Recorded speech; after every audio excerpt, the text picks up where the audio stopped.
Hello everyone, welcome to my YouTube channel. मेरा नाम चिराग है और आज हम बात करने वाले हैं जायसवाल निको के बारे में। इस चैनल पर लगभग 6-7 महीने पहले मैंने जायसवाल निको को पहली बार डिस्कस किया था और 6-7 महीने में कंपनी के फंडामेंटल्स बहुत ज़्यादा चेंज नहीं हुए हैं। इनफैक्ट कंपनी ने एग्जैक्टली वैसे ही परफॉर्म किया है जैसा एक्सपेक्टेड था। वीडियो स्टार्ट करने से पहले मैं आपको एक स्टैंडर्ड डिस्क्लेमर दे दूं कि ये वीडियो कोई बाय और सेल रिकमेंडेशन नहीं है। Please do your own due diligence before buying any stock. मैं कोई सेबी रजिस्टर्ड रिसर्च एनालिस्ट नहीं हूं, तो प्लीज मेरी बात सुन के किसी भी स्टॉक में इन्वेस्ट मत कीजिएगा। देखिए, जायसवाल निको के बारे में जब हमने डिस्कस किया था तो हमारा प्राइमरी इन्वेस्टमेंट हाइपोथेसिस ये था कि Jayaswal Neco is the lowest cost producer of iron ore, क्योंकि इनके पास जो कैप्टिव माइंस है वो 2013-14 से पहले की माइंस है। उस टाइम कंपनीज को बहुत हाई रॉयल्टी फीस पे नहीं करनी होती थी, जिसकी वजह से जायसवाल निको के पास एडवांटेज है। वो एडवांटेज आज के दिन में हमें इंटैक्ट नजर आ रही है। इनफैक्ट जो ये माइंस है वो 2050 के आसपास तक इनके पास रहेंगी, तो ये एडवांटेज इस कंपनी के पास अगले 25-30 साल रहने वाला है।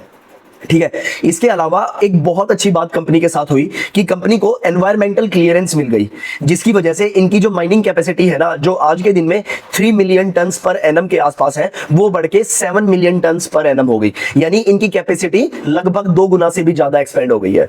ठीक है, ये सबसे बढ़िया बात हुई है कंपनी के साथ पिछले 6 महीने के अंदर में। इसके अलावा जो हमारा इन्वेस्टमेंट हाइपोथेसिस था वो इस बात के ऊपर डिपेंडेंट था कि कंपनी डी लेवरेज कर रही है।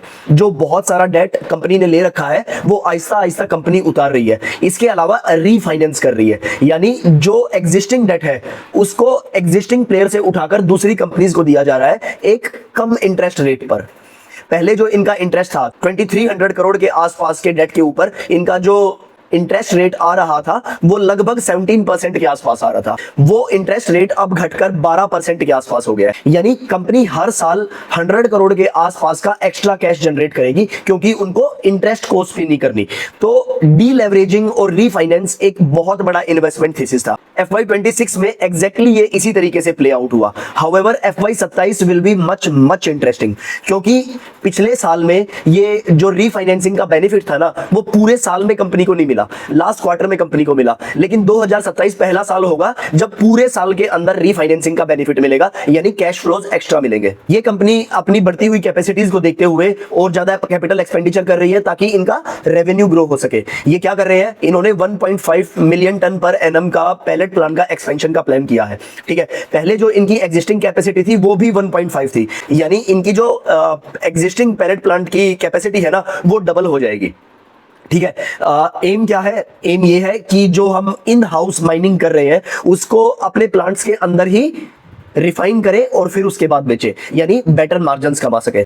अच्छा, एक बात बहुत इंपॉर्टेंट है कि सबसे इंपॉर्टेंट चीज जो हमें ध्यान देनी होती है किसी भी इंटीग्रेटेड स्टील प्लांट के अंदर, वो है कि साइकिल कैसा परफॉर्म कर रही है। स्टील की साइकिल अच्छा परफॉर्म करती है तो स्टॉक भी अच्छा परफॉर्म करता है। तो साइकिल पॉइंट ऑफ व्यू से मुझे ऐसा लगता है कि साइकिल इंटैक्ट है। स्टील के prices Aahista Aahista open market में इंप्रूव हो रहे हैं, प्राइसेस इंक्रीज हो रहे हैं, तो जितनी भी कंपनीज है वो अपने एग्जिस्टिंग रॉ मटेरियल में ज्यादा प्रॉफिट कमाएंगी, ज्यादा मार्जिन्स कमाएंगी। डिमांड अच्छी है इंडिया के अंदर और ओवरऑल वर्ल्ड के अंदर भी स्टील के प्राइसेस आहिस्ता आहिस्ता इंप्रूव हो रहे हैं, तो that is a positive sign. अच्छा, वैल्यूएशन की बात कर लेते हैं। स्टॉक ने बहुत अच्छा रनअप दिखाया था जब मैंने इस कंपनी को डिस्कस किया था इस चैनल के ऊपर। उस रनअप की वजह से कंपनी की जो वैल्यूएशन थी वो 7x से बढ़कर 9x 10x के आसपास चली गई थी, जो बहुत ज्यादा हाई नहीं है, लेकिन इतने स्मॉल टाइम में बहुत रैपिड जब वैल्यूएशन एक्सपेंशन होती है तो वो खतरे की बात तो होती है, जिसकी वजह से पिछले 3 महीने में स्टॉक ने अच्छा परफॉर्म नहीं किया। इनफैक्ट जितने भी जायसवाल निको के पीयर्स है, यहां पर मैं गोदावरी पावर इस्पात लिमिटेड की बात करूंगा, वहां पर भी स्टॉक ने अच्छा परफॉर्म नहीं किया पिछले अप्रैल के बाद। उसका रीजन भी यही था कि पूरी इंडस्ट्री ने बहुत अच्छा परफॉर्म किया था 6 महीने पहले, है ना। और जब भी कोई हेल्दी ग्रोथ आप किसी सेक्टर में देखते हैं तो there will be healthy pull downs too, और हमने वो हेल्दी पुल डाउन आज के दिन में देख रहे हैं स्टॉक के अंदर। ठीक है, अब स्टॉक की वैल्यूएशन आज के दिन में भी EV टू EBITDA पर लगभग 7x के आसपास है, अपने पीयर्स से कहीं कम। गोदावरी इस्पात लगभग 11x के मल्टीपल पर ट्रेड कर रहा है। तो इतना कम मल्टीपल जायसवाल निको को क्यों मिलता है, पता नहीं। मैंने फंडामेंटल वीडियो में ये बात डिस्कस की थी या नहीं की थी। उसका रीजन ये है, कॉर्पोरेट गवर्नेंस के पॉइंट ऑफ व्यू से जायसवाल निको बहुत अच्छा बिजनेस नहीं रहा है। इनके जो MD है रमेश जायसवाल जी, उनके ऊपर करप्शन का केस है। In fact he has been convicted in coal scam. तो कॉर्पोरेट गवर्नेंस की बहुत अच्छी ट्रैक रिकॉर्ड जायसवाल निको के साथ नहीं है। इसके अलावा कंटिंजेंट लायबिलिटी है 300 करोड़ की, यानी कंपनी अगर ईडी का केस सुप्रीम कोर्ट में हार जाती है तो कंपनी को 300 करोड़ रुपए पे करने पड़ेंगे, है ना। तो इस तरीके के रिस्क इस कंपनी के अंदर है, जिसकी वजह से मैं कह रहा हूं कि कंपनी की जो कॉर्पोरेट गवर्नेंस है ना वो बहुत अच्छी नहीं है, जिसकी वजह से ये कंपनी अपने पीयर से, यहां पर मैं गोदावरी पावर की बात करूंगा, उनसे कहीं ज्यादा लोअर मल्टीपल्स पर ट्रेड करती है।